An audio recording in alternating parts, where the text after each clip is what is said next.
Hi, everyone. I'm Angela. This is my husband who's joining me tonight. So I feel like my job as a women empowerment coach is to bring awareness and to awaken in women the hidden and limiting thoughts, feelings, and beliefs that are holding us back from being fully woman and who we really are designed to be. So I'm really excited to talk tonight about a couple of different things because a lot of times when people that are born into religious oppression or cults, we don't really realize sometimes that the thoughts that are going on inside of us and how exactly they are limiting us. As I said, that to me is what my job as a woman empowerment coach is to bring awareness. And Dan also grew up in a cult. I did as well. And but even if you haven't been, if you've been in oppressed religion, this is going to be something to consider because I feel like a lot of people think some of these things. So just hear me out on it. So one of them is that what is really scary, and now I guess I'm gonna need my glasses. What's really scary and bad is this world. So my question is this world really scary and bad? So many religions have made us feel like that we need to be scared of this world. But I guess my question would be, what is the world exactly? And to me, like we're to be in the world, but not of the world. So exactly what does that mean? So to me, what it means is that when we're acting in a way that we know is not in tune with God, so we're fearful, we're angry, we're bitter, we're resentful, we lash out at people. We're not in peace, really. We're doing anything other than peace. To me, that's we're acting and being a part of the world. We're getting sucked in. We're not detached because at one of the Buddhist teachings, anyway, is that we want to be detached. I kind of that's one thing about the Buddhists that I really, really, really do like. That they believe that we want to be detached from the world. So we're in it and serving in it, and really, in that way, a part of it, but we're detached in a certain form where we don't get all sucked in. This is the goal anyway, to get all sucked into the emotional crapple that's going on and then have reactions that come out. So that's the idea of not being of the world. But unfortunately, a lot of our religions will make us afraid of the world, like especially in Jehovah's Witness and the Worldwide Church of God, which is what I grew up in.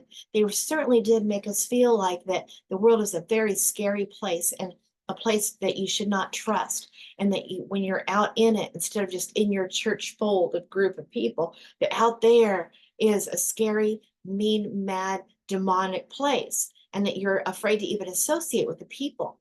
Really makes us dysfunctional because we end up being afraid of everyone, and we don't want to be afraid of each other. That doesn't make us function in the world right. We don't feel safe around these people when we feel like this, and that's not functional. It's dysfunctional. What do you have to say about that? Yeah, Anything, well, we Dan? were told everybody was evil and the whole world was evil. Hmm. So once we veered out beyond our family, once Yeah, we veered out of our congregations, out of our kingdom halls, out of our churches, we were in that demonic place. And right. so we have to overcome that fear of the world and fear of people.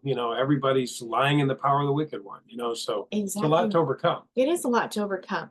And then the other one is that the universe is the same as the world and is also bad. Not that we heard those words, okay, but your sense is that nothing is safe. And so, in a weird kind of way, that would kind of mean, because to me now, what I see the universe as being is it includes God, it includes the nature that God has made, and it includes the angels that are there to help us and to assist us. In my religion, we believed in angels. Did yours believe in angels? Um, Kind of, sort of, but yeah, not not really. really, not really. I mean, they believed in angels, but we didn't talk Right, about it. exactly. We didn't really think that they were, even though we believed in even Jesus in my religion and Dan's too, he was really nothing to us. He died for us. That was really about it, right, Dan? Yep, yep. And so we didn't feel that sense that the universe is for us. So I think of it as, again, as God. It's not the icky world that, like what we were talking about, but it's God, the angels, and God's creation, really. Let's put it that way. So let me explain that when I say that. I didn't used to feel this way. I used to feel like that I needed to be afraid of everything. But when I realized that I needed to have an opinion that the world is for me, which is the universe, though, for me, the universe is for me and not against me. And Was it Einstein that said that, that's the most important decision that you could ever make? I believe that it was Einstein. Somebody, Yeah. yeah. Yeah, I think it was Einstein that said that.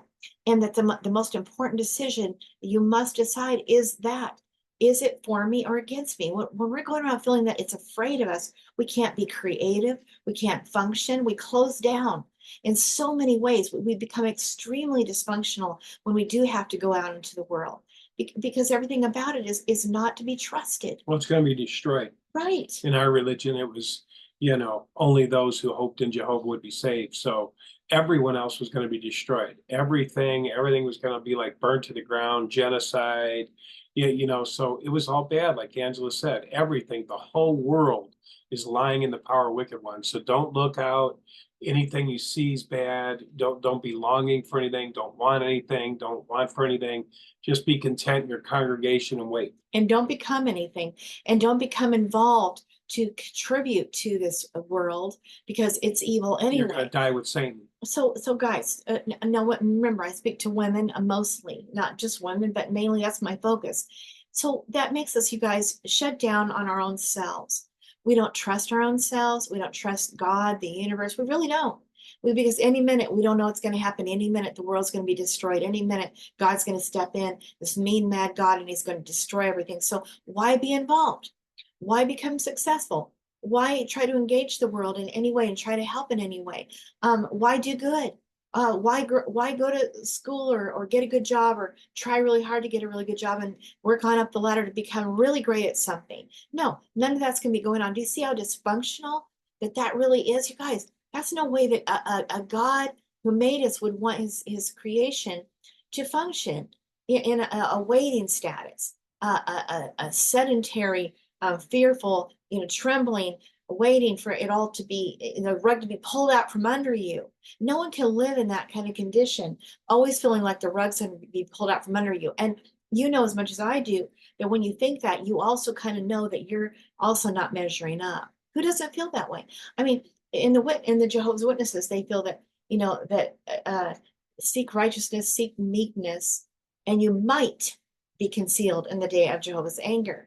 In my church, it was you better be keeping the holy days and the Sabbath day exactly, perfectly, correctly, or you can't count on it that when Jesus comes back, that you're not going to be, saved. That you're going to be in the lake of fire, even because you did not obey God. And what kind of world is that to live in? So I want to talk to you about some things that will prove to you how come I want to include nature, God's creation, as being a part of this universe, okay? Because that when I realized that, oh my gosh, there really are angels here to help me and assist me. And that also too, there are other things in nature that are helping us. It's truly amazing. And I'll give you an example just to let you know a little bit anyway of how real it's become for me.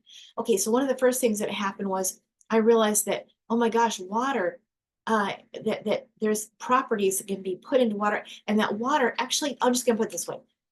It was a guy, Saro Emoto, proved that water is alive.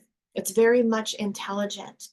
Beyond that, something was discovered in volcanoes that they could take out the ash from it and they put it into a liquid form, add it into water, and that they spoke to each other in intelligence, and the water would begin, this horrible, filthy, poisonous water would be recreated, cleansed, purified, and put back into our normal place to the point where it was better water than anyone could ever have.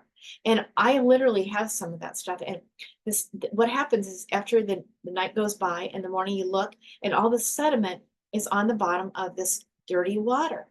And it's purified. And they've proven it. Isaru Emoto proved it simply by another way of being communicating with God's creation, which is the water, is to put words on these jars of water. You put words of hate. I hate you, and you say I hate you to it.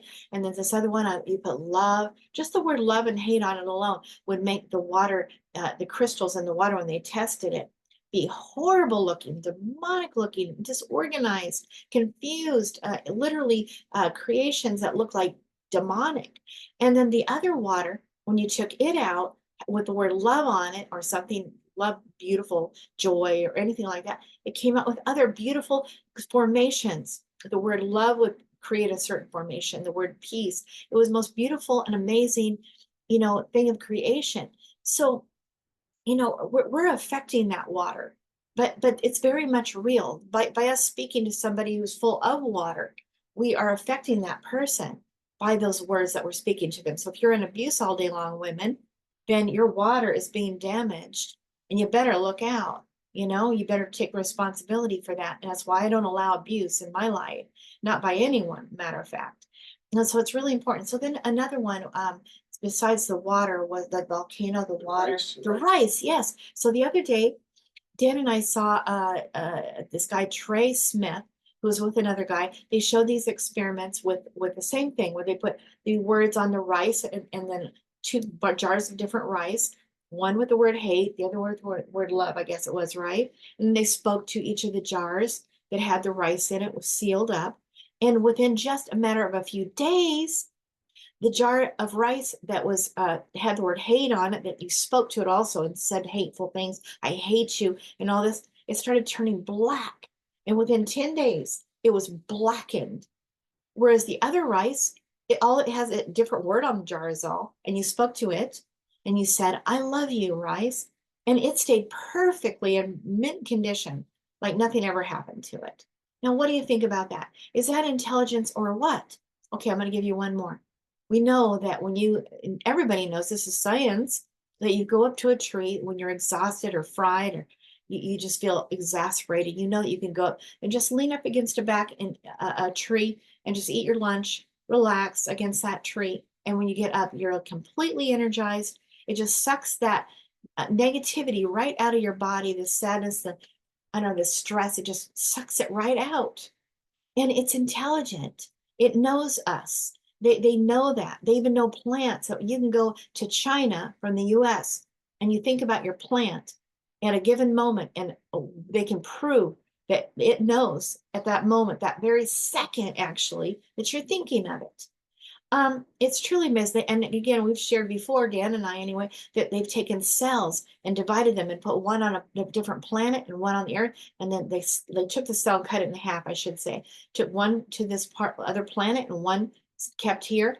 And they touched it to see if it could communicate. And at the exact same second that you touched that little half of the other half of that cell, the other half moved exactly instantaneously with the other one. So we have intelligence here, and it's a language of love. It can be a language of hate, but we have intelligence, and we have a universe that reacts and responds to us as we respond to it. And we're actually creating. I mean, look at, they created that black rice. Yeah. They created the clean and staying healthy rice by words, by thinking, by speaking. So this is pretty powerful. So that's why I say the universe is not against us if we don't want it to be. It's for us. And that creation is communicating with us. And I feel like that creation is part of God. It's a part of God. Everything is a part of God. And we're a part of God. We're the light coming from God. So we're very much of God and coming from God. So that's pretty powerful. Yeah. So I feel like so we need to realize that. I think it's really important for us to not have this fear, having been in these cults, to feel like everything on the outside, there's no support for me. I'm absolutely alone. I'm in fact, I feel scared. I feel like any moment now, again, the rug's going to pull out from under me and something bad's going to happen. We can't be thinking that. We got to refuse that kind of thinking. We got to choose to believe that if I say good words, good things are going to happen in front of me, which is what happened to those jars, right? Of rice, right? And the water. And so we want to speak good into our lives, over ourselves, over our loved ones, out into the universe, and it responds in kind. It's an intelligent universe. We are intelligent, and we are actually communicating with this universe, whether we realize it or not. So, anything more to say on that, Dan? Or are you good for the next Oh, that's question? good. Okay, so God coming down any moment, God coming down any moment, and He's going to put the hammer down on us. I refuse to think that way anymore. That's another thing that cults really make you feel like, that you better obey them and you better be in their good graces. You better do exactly as you're told, or God is going to come down and you are going to be punished, as I just shared a minute ago. You're afraid to do anything wrong. For Dan, it was the governing body disobeying the men's rules and the things that they came up with for us to believe. Same with the church I grew up in. You better obey the things that we have told you to believe in. And you don't have the Holy Spirit strong enough to know what's good for you. So you need to follow our Plain Truth magazine and read it with your Bible to understand it, because it's just so deep. But we have the Holy Spirit more than you. And so we are the ones who are there to help you and to discern for you. No, no, no, no, no, no. We're all the same. We're all equal. We don't need to be afraid of the scary God who's going to come down and put the hammer down on us any minute, and who's mad at this world. Now, here's one just to say this. If you as a parent, if you are any kind of a normal parent, and some of you have not been raised by normal parents, I don't know, but some of you haven't, but they love their children. They want the very best for their children. When their children make mistakes, they're not ready to go kill them and shoot them and destroy them. A husband, if he's any kind of a husband at all, the Bible says it, that he's going to love his wife and that he's going to love her as his own body. And because God also loves us as his own body, we're from him, of him. God, if he hates himself, I guess maybe that's what he would be doing. He would be destroying us because he hates himself so much. So that just tells you something. Who is the God of this world? It's not, to me, I kind of distinguish the God of this world. To me is Satan, just to me. And it's a force that doesn't really necessarily have our best interest at heart. However, I'm still asked to be in it, but not of it. But the universe, it's all around me, and the creation, and God and the angels are here for me. So see, we're not alone in this world, very much not so. And I do not believe for a minute that a God would be so stupid as to want to destroy his own creation. So who is trying to destroy his own creation? Hello? It's not God. So think about that one. So that's an interesting. So anyway, I wanted to break that one apart. And then this world is not worth engaging in and contributing to, which we all already discussed. So it's most important thing to realize after coming out of a cult is that, yes, we're in the world, but not of it. That God and the angels and creation, the universe are for us and not against us. That we have the creation to support us. So I think I've said everything I want to say in this video. I think we covered it all. Is there anything more you'd like to add? No, I think you covered everything really well. All right. Well, you guys, thanks for Take listening. control of our mind and start thinking positive and Yeah. think that God is for us and the angels are for us and pretty much everything here is for us. We're children of God. That's right. So, God, like Angela said, God doesn't want to kill his own children. No, not at all. I don't believe that. So, all right, you guys. So I hope that you enjoyed this, and I'll talk to you next time around. And don't forget, I'm the Empower Her Woman. I'm sorry, Empower Her Life Coach. Empower Her Life Coach. And if you would like to get some schedule an appointment with me, just go to Angela's Inspirations at gmail.com. Just email me, and I'll give you a jingle back. Give me your phone number, and we'll get you an appointment. I do have a website that's being developed in angelasinspirations.com, that an S at the end of both of those words. And it does have a little bit about this coaching, but I don't think that it's set up to schedule appointments yet at this time, but it will be soon. And also, Dan and I are going to begin podcasts on Sundays at 10 o'clock, where we're just going to do whatever kind of in spiritual discussion that we would like to bring up and let people contribute and say what they want to say, and just kind of mull things over together for any of us who have been religiously oppressed and have questions and want to mull things over, want to talk about them. So we're going to have some fun doing that together. We love doing that, actually. So I hope you'll join us 10 o'clock on Sunday morning. And we'll be doing a Zoom meeting, which I will put out in the Angela's Facebook page, Angela Clark Facebook page. I pretty much look like I do now. Hopefully you can find it. And I guess that's about it, right? Yep. Okay, guys, thanks for listening. Have a great rest of the day or night, whatever the time it is you're listening. And over and out. Take care. All right. Bye-bye. Bye-bye.